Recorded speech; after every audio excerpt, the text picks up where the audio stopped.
Hello, everyone. Good evening, good morning, good afternoon, wherever you are.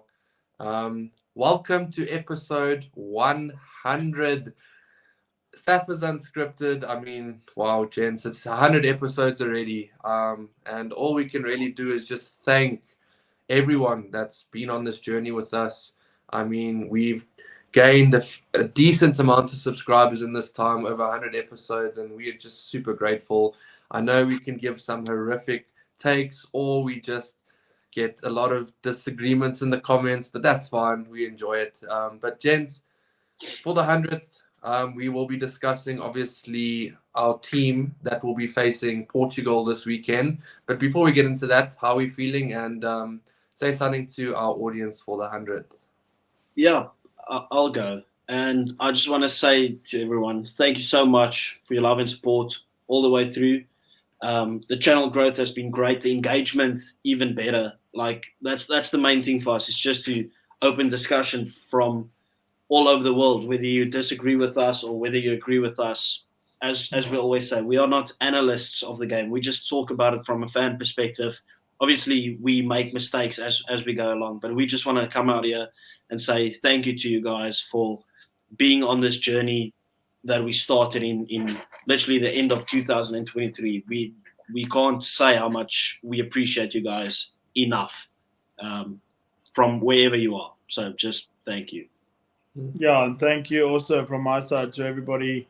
One day we'll all three be sitting in a studio and we'll look cool like all the top podcasts in the world. But until then, you're stuck with us with this little line here in between. But we do appreciate everyone. Your hateful comments, your lovable comments, we take it all. Yeah, and also thank you to the two of you guys. No, because and thanks to us. This isn't our job. This is literally just what we do for fun, and it's been a blessing and a wild ride to enjoy it with the two of you guys. We get a lot of stuff where it's like hate on Brett and Brevan is this lovable guy, and in the end, it's like how boring wouldn't it be if we just all sat here and agreed with each other? That's kind of what it's based on. We're just three fans talking from our own perspective and sharing our thoughts about the beautiful game of rugby and what's the best sport in the world. So just a good little thank you to the two of you. Anyway, Brevan, enough with this wholesome bullshit. Let's get into the team. Yeah, okay. Ready for some more disagreements because we already disagreed today. Anyways, remember to like and subscribe, by the way. Yeah, please, let's continue to grow this channel. Thanks for the subscriptions, likes, shares, everything, comments. We appreciate it. But anyways, team time. All right. So as we all know, Springboks coming off a loss against Ireland. All of us very disappointed, angry, frustrated, irritated, you name it.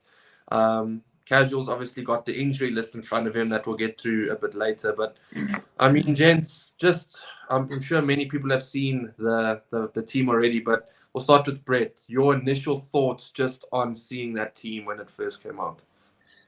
Okay, it was 100% expected that it's going to be a lot of changes, but also I feel like there's a little bit of disrespect towards Portugal with the players that are selected. Like, these guys are going to play this test and probably never again.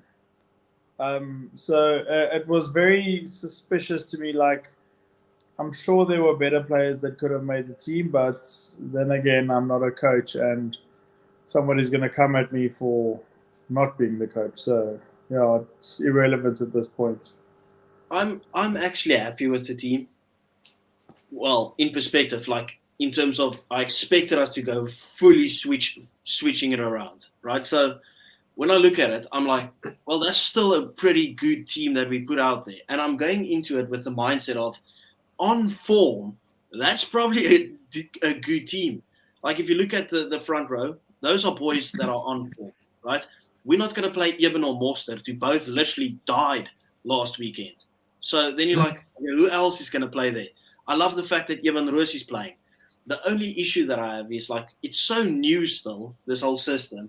I would have kind of liked to have seen some first team players, but then also I didn't expect to see them. just to get some cohesiveness, get some boys into some positions that are maybe still like I would have loved to have seen, if we're going with Andre to be the number 10, he's going to be the 10. I would have loved to have seen Reinach start with Andre instead of Mani. But then also I'm like, Reinach and Mani is the perfect combination kind of for the way that we want to play. So I won't go into the team just yet. Just like overall thoughts, I think still on form, this is still a great team. And I don't think, it's not like we put out just like giving away caps in all positions in a disrespectful manner towards Portugal. So here's my thought process. The way I personally, and obviously we all have our own opinions on how we would have approached this game, but in my opinion, the way I would have done it is I would have given caps to people I know are going to take the future of this team forward. Yes. That's what I would have done. And that's just personally me. So Ivan Roos, I'm 100%, we can get into names now. Ivan Roos, I 100% agree. Ergies Snyman, I agree.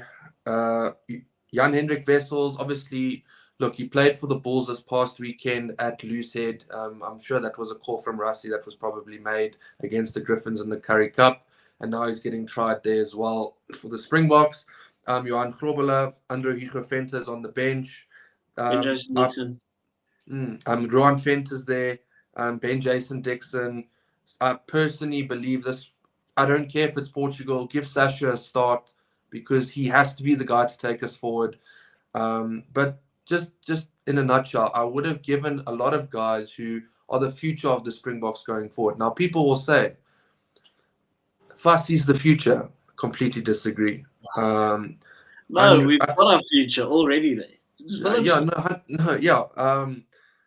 I think Mapimpi, it's unlucky. I think Edwell probably would have had that position if he wasn't injured, because definitely he should have if he's not injured. Lucanio, debatable. Esterhazen, debatable. Like, there are some debatable calls here that I personally don't agree with. But do you agree with what I'm saying here? Because, Brett, do you agree that we should have given more caps to guys that are probably going to take this team forward? Yes, I do. I would have liked to have seen in Lucid Prop. I would have liked to have seen what's his name, the kid that played last week. Steenekamp. I keep forgetting it's not Steenkamp, it's Steenekamp. I would have liked to see Steenekamp start. I would have liked to see Andre Venter start. I would have liked to see possibly a Quinn Horn start, although I don't think him or Fussy are the future for the team for that matter. But I went through the team and I am a bit nervous for Portugal because this is a very, very attacking team, fast team. Even like Jan-Hendrik Wessels, he's a very fast runner. He's a quick guy for a Lucid Prop. Same with Grobler. He's quick. He's got pace. Mchunu is like, we've seen him run like those 40-meter breaks that he makes. He's quick. It's a very light and fast team. So if Portugal's not up to it, I can't see South Africa not scoring 100, especially with a guy like Kobus Reinach at 9. Another very, very blitz. If you don't keep an eye on him, he alone will score a hat-trick against you within 5 minutes. Lebok, very attacking 10. Going to take it up to the line step. But I think a guy like, actually not just one guy, our back three should score 7 tries just amongst them on their own. Okay. We are a bit all over the place. Let's start from the start. We'll go with the forwards. Okay? I'm happy. Are we going scripted now? No, but all over the place. Let's look at the tight five. Let's look at the tight five. So at Lucid Prop, Jan-Hendrik Wessels, usually a hooker for the Bulls, but Rassie clearly has a different plan there. Johan Grobela, obviously hooker for the Bulls. Thomas du Toit, deserved. I think it's a deserving start for him because he's been so good for Bath. And that's what I mean. Like on form, those three, brilliant for the Bulls and probably the best prop.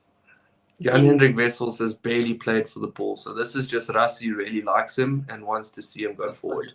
Okay, so then let's switch him out for Steenekamp, right? That's kind of what we would have done.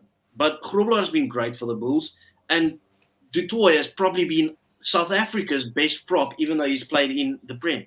Like, have you ever heard of a prop scoring 11 tries in one season? And did he even play for Bath from the start? I think he did. I can't remember. So on form, that is still a very, very good front row. Like, I'm not going to sit here and act like, oh, well, Portugal might blitz us in the forwards department. Like, and how old is Grobler? He's not the oldest. No, he's mid-20s, maybe late 20s. 25. Yeah, exactly. And then you have Andre Guventer on the bench, who's also young, right? So, exactly. So that is two youngsters coming through. So I have no issues with the forwards. Maybe Steenekamp, yes. But then in the back of my mind, I'm like, okay, well, he just came off 2 grueling tests. He didn't play too long. So he could have actually probably played this one. But I can see the thought process around that in terms of you want to make changes. So on form, I'm happy with it. Yeah, look, the big issue I have with the forwards, and we can get into this now because it's in the tight 5. It's obviously, I think maybe he should. Okay, time to get controversial. So, obviously, Salman Murat, congratulations. You have been named as number 66. 66th captain for the Springboks. It is a privilege, and all you can do is congratulate the guy. And we will support him because that's what South Africans do. But I don't understand the route we are taking here because there are other names in that team that I believe are better captains, and I believe that there is a better lock on the bench in Ruan Venter, and that's just my personal opinion. I don't see this guy being the future number 4 enforcer lock for the Springboks. I cannot wrap my head around it. That's just personally me, and I think to make him captain, it's something I cannot get behind. I'm struggling. Obviously, I will support him. The big thing is, like, how can you make him captain with Lucanio right there? Like, he's right there in front of you. Brett called it. He called it when he was named on the bench for that first Irish test. He said, Murat is being groomed as the future Springbok captain going forward. And by this call now, he's 100% Murat hasn't even been good for the Stormers. Like, that's my issue. Okay, but think of this. Yes, we all three disagree in the stance that Rassie took. But for the first 50 test matches that Siya Kolisi played, we all still felt that way. And now all of a sudden, 2 years later, after that, when he started playing 60, when he reached 60 test, all of a sudden now we praising him and saying that he's the backbone of the Springbok team and stuff like that. So that's probably going to be the same going forward now because, yes, he wasn't good at the Stormers. We, Casual, you and I are Stormers fans, and we questioned most of his calls that he made, but we did the exact same thing with Siya Kolisi. The exact same thing. But the thing is, like, Siya played well enough to even warrant a spot in the team, right? Not for me. Not for me. For me, the first 40 tests, there were million flanks better than Siya Kolisi. I thought he was a standout player. When he played for the Stormers, right, he was great. Like, well, that's my opinion on it. Salman Murat, I'm like, how many times have I watched the Stormers and I was like, just get this guy off? I think my concern is a 4-lock has to be the enforcer of the team. Like, that's a non-negotiation. And I just don't think he's the type of guy. He's very calm. That's why you have the wild Ergia. I know you're saying the 4 has to do it, but when you have a wild 5 like Ergia, then it's fine. But at the same time now, I still think Eben starts for the Springboks for the next 4 years. Yes. So, Eben. Oh, yes. I still think he will be that number 4 going for the next 4 years, maybe last year at the World Cup. I'm not 100% sure what their plan with him is, but I think he will go past 150 tests for the Springboks, and that leaves no space for Murat going forward.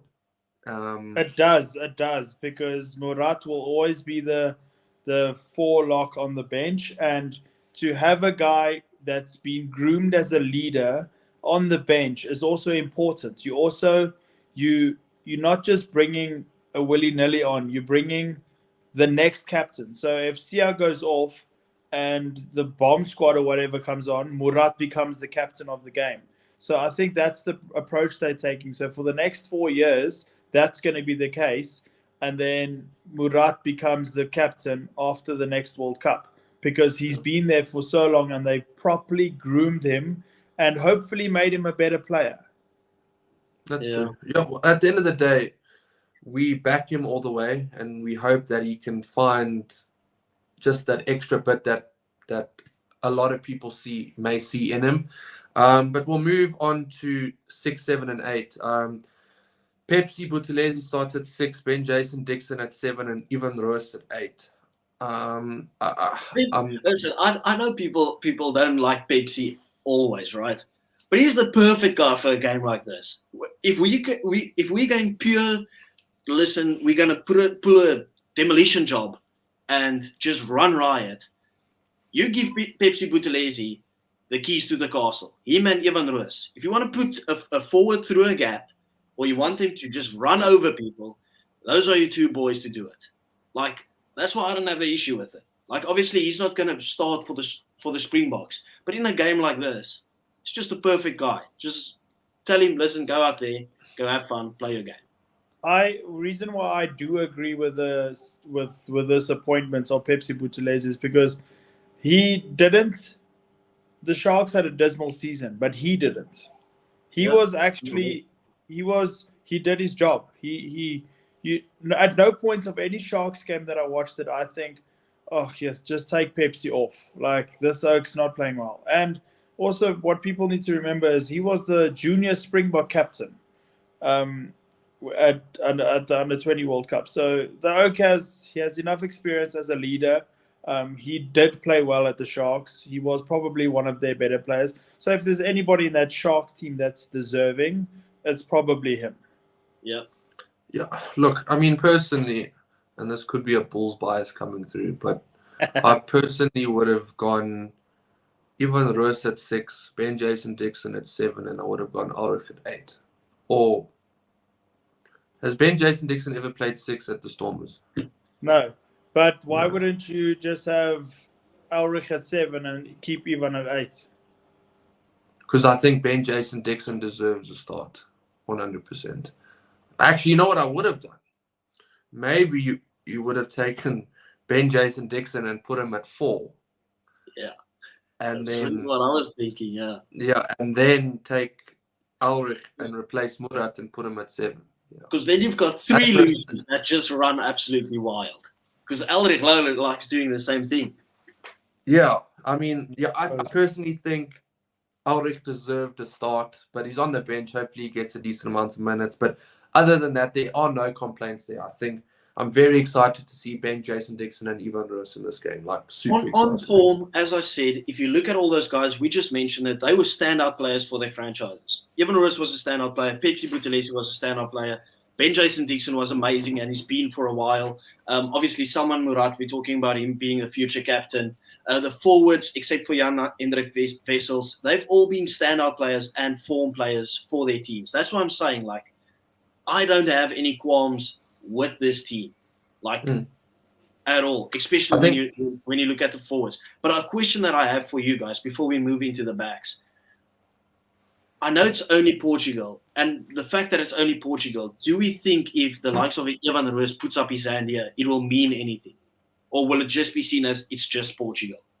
Like, does he have a chance to mean something? It has to mean something. Look what Portugal did in the World Cup. It will most definitely mean something. If it's where it's going to be against them as if they have shocking games. That's when it's going to count against them. But, like, you couldn't do it against Portugal. Bye, Felicia. Yeah, This could easily turn into a lose-lose situation where it's like, I was only Portugal, so your good performance means nothing. But if you were shit, it's like, well, you're losing even more. Yeah. Yeah, I think moving into the back line, I think this is where my issues become a bit more concerned. Like, just before we go into the back line, Prevan, I just want to bring up the forwards injuries that we have. okay, Like go what for I it. heard today, right? Because it gave me a fucking heart attack. Like It to say, also gave me a bit of a. Malcolm Marx once again out. Tibia. There you go. How long is the Malcolm Marx injury? I'm not sure. Well, 2 weeks. No, when's the first game of the rugby championship? In 2 weeks. Yeah, it's 2 weeks. That's it. If we play this week and You take one reckon? off and then it starts. It says there's a no fractured structure. tibula. No, that's Franco. That's No, from Malcolm broke his. Also, Malcolm has a fractured tibula. Like, Yeah. Why would they It's say he's only fractured. missing the first game? Yeah, but Rassi also said like he's got a fracture, but he should be fine in 2 weeks. I was like, wow. Because I don't know. That's a fractured tibula. Yeah, Franco Mostert gone for 6 weeks. Massive, that's a broken massive leg, yeah. blow for us. Yes. And Peter Stitch-Latoya also 4 to 6 weeks. Yeah. You see, these are the things, right, that haunt my dreams. Like it's I mean, not there's you sleep three. nice and tight, and all of a sudden you just feel like someone just spat in your face, like mid-sleep. That's how that feels. Like it's horrific. Yeah, I Well, think this Sorry, I this was means just going to say. Go for it, Brett. My apologies. this means that Evan Roos might get more game time in the rugby championship. This Yeah, he is might true. come from the bench. They'll probably go Mark van Staren somewhere in Peter Steef's place or something. No, Evan Roos would be more of a 7. I mean, honestly, here's my thought. Why wouldn't you give Ulrich or Ben Jason Dixon the 7 jersey? Yeah. Like, why? Because he's not a system player. So this is why it's a massive game for Ben Jason Dixon now, because now he's got that 7 jersey. So I think it's just a huge loss to have both of your most important defenders and work rate players off the field because of injuries. It's tough. Like, Peter Steff and Mostert are 2 of the most important players on the field purely because of what they do off the ball. Does this and mean defensive. Erke starts every game now? Probably. Because even if they're back in 6 weeks, they'll probably not play. How long is John Klein still out for? I'm not sure. Well, they haven't mentioned anything about it. Back. Just a quick throw it out there. You guys can shoot me for this. Would you include Rowan Nokia off the bench? Yeah. No, I'd include Ruben van Heerden off the bench. That could work too. Well, He's taller. Either one of, and the thing is, he's either heavier. one of those two, and I'd start them and have Erke come from the bench. The same as the Kwacha thing. From the bench. So for me, so I'm a big Rowan Nokia fan, but Ruben van Heerden for me, he's taller, he's heavier, and he's the 3rd highest tackle percentage in the URC, and he's a lock. Yeah, either one of the two. I'm happy. Yeah. Okay. Well, yeah. Hopefully those injuries get sorted, please, nicely. We don't want these oaks out for long. But yeah, we'll move out onto the back line. 9 and 10. Okay, so my exciting parts. But 9, Kobus Reinach, completely agree. I'm happy with that. This is where I'm like, I get it. Marnie, everyone loves Marnie, right? I mean, people like Marnie, people dislike Marnie. Marnie's like the love-hate person of the Springboks. It's just how it is. However, I personally think Marnie did not take his opportunity going forward. Like, that's just my opinion. And I would have started Sasha at 10. Marnie could have come off the bench. That's but very I would harsh. Revan, that's very harsh. Because it's not harsh. On form, he doesn't deserve to be there, right? But he did use his opportunity for the Springboks. If you take away the kicking, his games were good. He played good for the Springboks, right? But he had a terrible season for the Stormers. Like I thought that looked like the Bulls' money. Like the Bulls are shit, and somehow his blood turned blue again for some reason, and he played shit at the Stormers. Now, I like it because I think this system fits Marnie and Reinach like a glove. It fits them perfectly. Now, whether you think he should start or not, that is dangerous. When Mani's on it, there's few better. Like, I don't even want to hear it. When Mani's at the races, he does dangerous things. Now, I would have also liked to have seen Sasha start, but then I'm like, oh, poor old Mani. Like, what's he going to do? Look, I don't want to Sasha just had a full game. Just came off a full game. He's on the bench, and this time they're bringing him on as a 10. Like, that's guaranteed he's going on as a 10. I'd play them 40-40. It's not guaranteed. Let me tell you why. Because there's no centers on the bench. Sasha also, if Vali Leroux played his 70 minutes against Ireland, Sasha would have got the 10 minutes, Rassie wouldn't have seen enough, and Sasha would have started at 10 against Portugal. Sasha played 75 minutes against Ireland. Rassie saw everything he needed to. Therefore, he goes back to the bench now as a utility back because he could slot in from 10 all the way through wing to 15. So that's his new role now. Well, I think that's his role now. That's what makes sense to me because if he only played the 5 minutes, he definitely would have started against Portugal. But then again, Mani, I feel like this is his last chance. If he doesn't perform well and if he misses more than 50% of his kicks, I'm sorry, but he will not go with to the rugby championship. Yeah, look, I don't hate Mani. I think he's a good player. It's just give Sasha a full game at 10. Like I don't know what more to say. I just think I understand it's the system, whatever, but I just don't see Mani being the future, taking the 10 jersey forward. Like, I mean, this is just personally me. I'd like to see Sasha be the guy to take the Springboks forward. I've said this so many episodes in a row. But anyways, I still think it's a good game for Mani to up his confidence. Hopefully we can score a lot of tries under the poles. That will help him as well. No, don't focus on scoring under the poles. Let him kick from I'm anywhere. joking. Relax. Let him kick. Let the kick. Yeah, true story. And it's Bloom, so it's going to travel. Anyways, then centers, Andre Esterhuizen and Lucanio Can't have an issue Thoughts on that? No, can't have an issue. Like, that's dangerous. Mani putting one of those two through a gap with Makazulu Mapimpi and Kurt Jorgensen to finish it. Good night. So when I put my team together in my head, when I saw that squad, these were the only two that I had dotted down as definites. I had either Reinach or Krappi, or what Krappi is the Van der Berg. It was either them. It was, and with the props as well. It was this or that. Same with eighth man, this or that. But with the centers, I had Esterhuizen and Am starting, and nobody else. Yeah, and I think Mani could actually complement Esterhuizen pretty well. Like, if you think about how he plays at Harlequins, just a bit of creativity on the inside. Remember? Absolutely. Like, I think if you look at the centers we have in the squad, it's just Jesse Creel, Damien Delende, Lucanio, and Esterhuizen, if I'm correct. So they were never going to play Jesse or Delende in this test. So yeah, I think that was pretty much a guarantee. And then you look at the back three, and that's Mapimpi, Kirtley, and Fassi. I feel like, I don't know, what's your thoughts on this? Bria was just naming the players and giving a massive sigh of disappointment. I think, Mapimpi and Fassi, I'm disappointed, I'll be honest.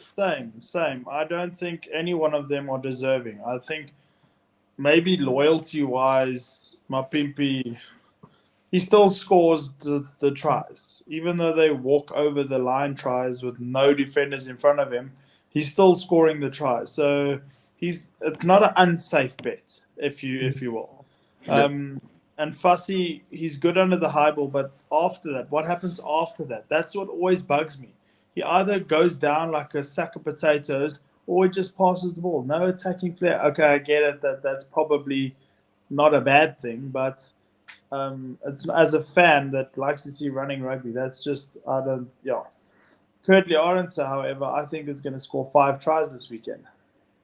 Yeah, That would be sick. just That would be boosting that sick. try scoring record of his. Mm. Yeah, we all know it would have been Edwin van der Merwe on the other wing, but he's injured, unfortunately. I just think like they were in the squad. Who else are you picking on the wings, right? Because they're not going to play Colby. If Kane Moody was there, I don't think we see Makazole Mapimpi again. I think then it would have been Moody and Edwin van der Merwe as your wings. I wouldn't be surprised if in the game they take off Kurtley Arendse, put Fassi on the wing, and then Kuan Horn at fullback maybe. Like I wouldn't be surprised in seeing that. Yeah, that's probably going to be. That's probably going to be the case. Yeah, I think that's exactly what's going to happen. I don't have too much to add to the back line. I don't have any real fusses with it because it's kind of we knew that was fussy. We knew that was going to happen, right? Like Fussy at insane stats. Now you can say he's a fullback, he catches the ball and just runs forward. That's a lot of meters gained, right? But he did have a decent Sharks season.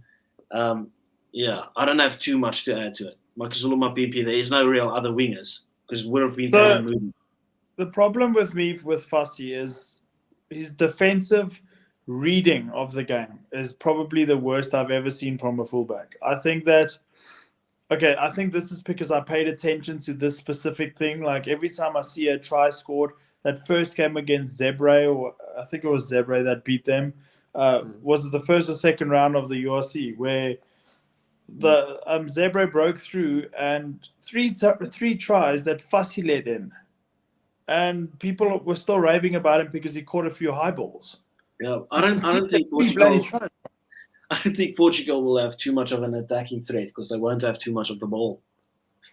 I think this is one of those games where we score and then they kick off and we just run it from 100 meters. We're forgetting that this Portugal team beat Fiji. I mean, we can't just act like they are absolute amateurs. I'm sure they will bring something. I'm not saying they're fantastic. Yeah, but that's also World Cup. That's a World Cup game. That's like they've been ready for this Fiji team. They were like identifying that's the game we are winning. They're not coming to win. Do you not think that when they heard they have a fixture against South Africa, they quit their jobs, left their wives, lived in a little hut so they can prepare for the Springbok game? I think they prepare harder for It's not good enough.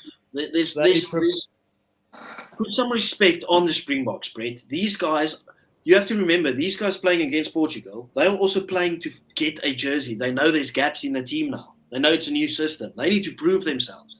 They're not coming out here bum fluff, it's just Portugal. We are saying it's just Portugal. Does it become like a trials game where every Tom, Dick, and Harry thinks that he can score the winning try and it becomes a shit show? Yeah, but we know Rassie doesn't like that stuff. That's why even Riss was dropped as well, because he just tried to do all this funky stuff instead of doing the hard yards. Now he's starting to do the hard yards, he gets rewarded for it. I think these guys know what is expected of them. You stay in the system. And we've still got leaders on the field. Like that back line. No, look on your arm. Is still going to marshal the troops in the back line. I'm telling you now. Okay. Yeah. Okay. Anyways, but we're quickly running through the bench.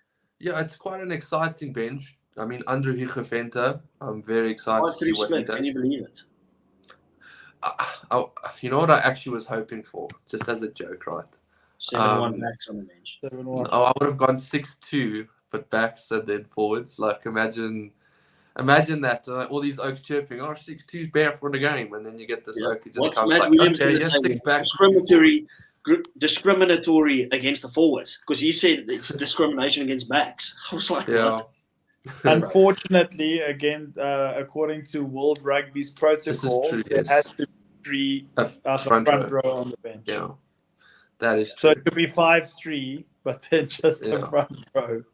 Yeah, this is true.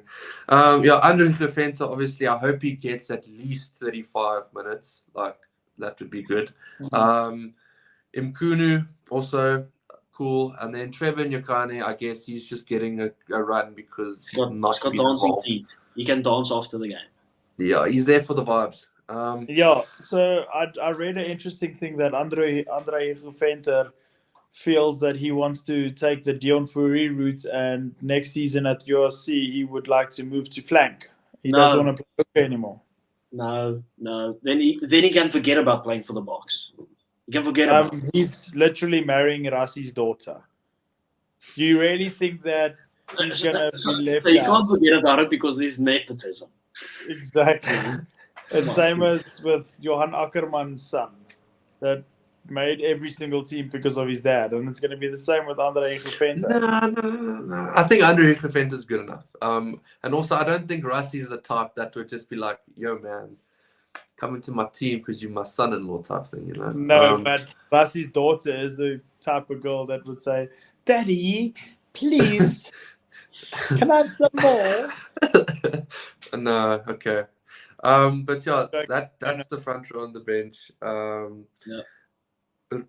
Ulrich Loh, Ron Venter, the two Lucy and tight or Block and Lucy replacement. That's cool. Yeah, I'm we've happy already with said that. we would have wanted both of them to start.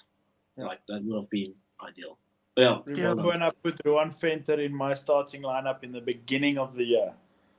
I'm keen to see what Ron Venter does. I hope he gets a decent amount of time on the field. And then obviously Morne van den Berg.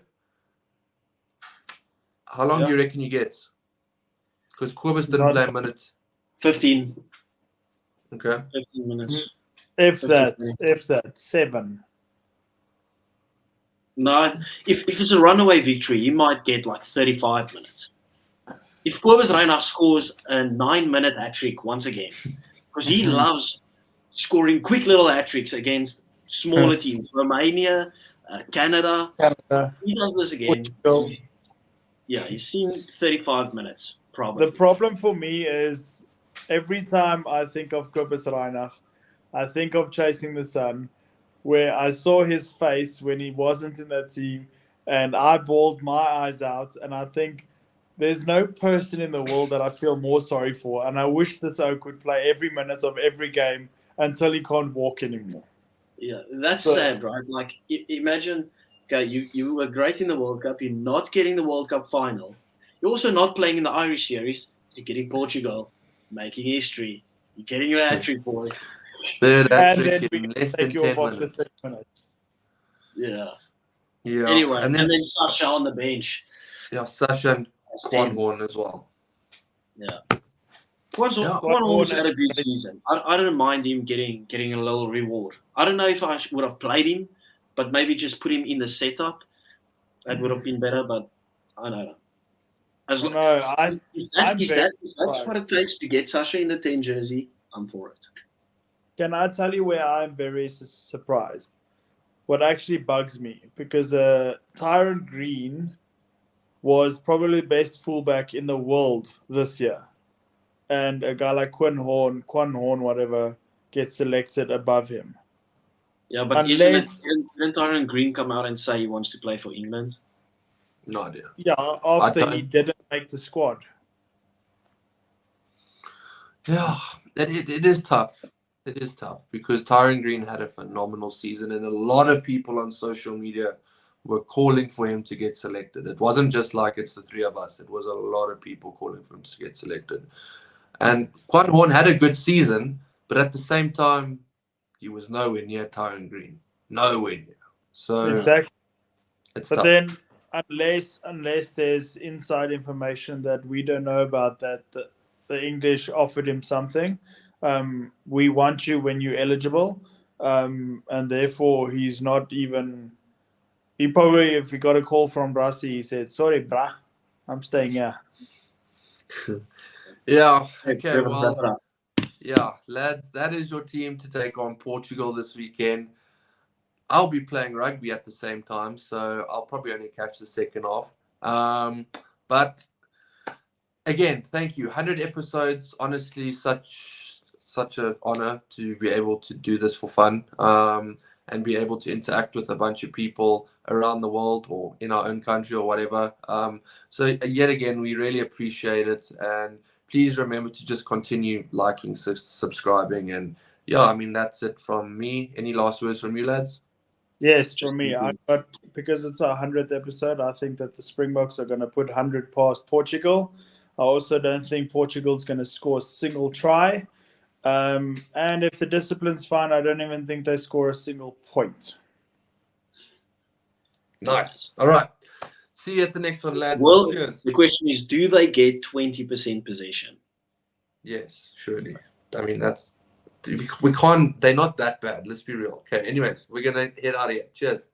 Cheers. Bye.